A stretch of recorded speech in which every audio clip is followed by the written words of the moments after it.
In this video, we're just going to look back at some ideas that we've learned throughout series and review some things, okay?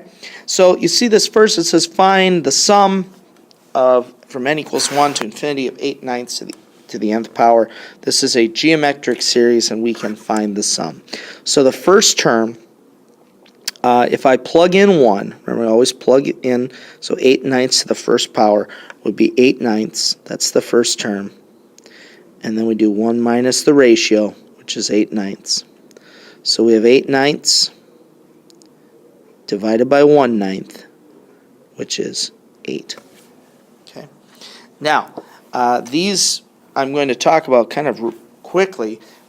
Which of the following converge? Well, cosine, remember, is always between -1 and 1, and 2 to the n,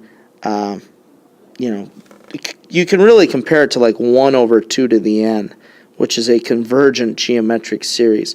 So I would say that this converges, and I would say by direct comparison. Okay.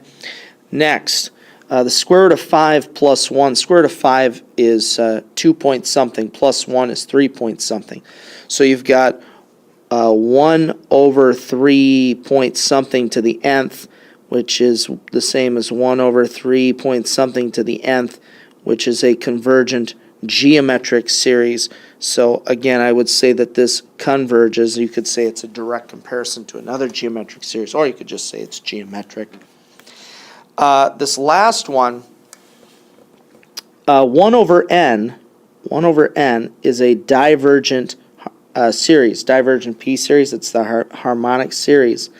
And this, because you made the top bigger, 2 plus sine n, the top is even larger. So we have something that diverges, and the series 2 plus sine of n over n is even bigger, so this diverges as well. So I would say this one again by direct comparison. Okay. The series n to the n over n factorial, use the ratio test. Okay.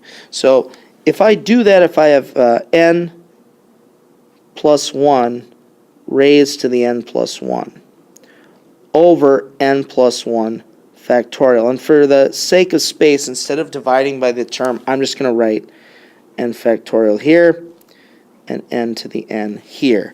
So we're taking the limit, remember, as n goes to infinity.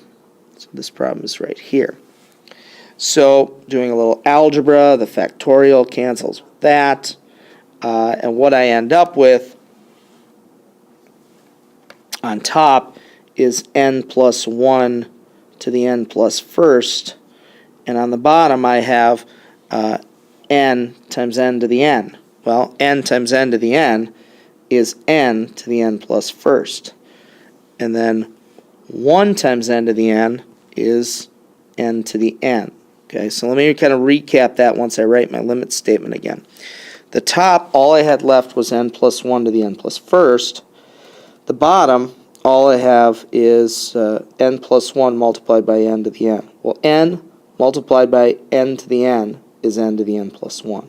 1 multiplied by n to the n is that.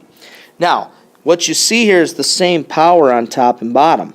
And then you just have to say, well, same power on top and bottom, we use the coefficients. Well, n plus 1 is bigger than n. So the limit will be greater than 1, which means that this thing diverges. Okay. Next, which of the following diverge? Well, 1/2 to the nth power. This was supposed to be to the nth power. Maybe I'll like that. This is a convergent geometric. I'm just going to write geo. I'll write a little converge geometric. 1 over n factorial, we can do ratio tests, but that's going to converge. 1 over n we know is a divergent P series. N to the 3/2 is a convergent P series. And this is a convergent P series as well. So the only one that diverges is C. Next, which of the following converge? Well, let me start with B, actually, because we already know this diverges. It's a divergent P series. Okay. This next one will converge, and your test would be ratio. If you chose to do it, I would do ratio. This one will be a P series that diverges. Just adding up n, so that's like 1 plus 2 plus 3 plus 4. Obviously, that is going to diverge by the nth term test. And finally, let me go back to A. The natural log of n, 1 over the natural log of n, will be even bigger than 1 over n. Okay, so if you compared these two, if you started like, 1 over 2, 1 over the natural log 2, 1 over 3, 1 over natural log 3, this is even bigger than 1 over n.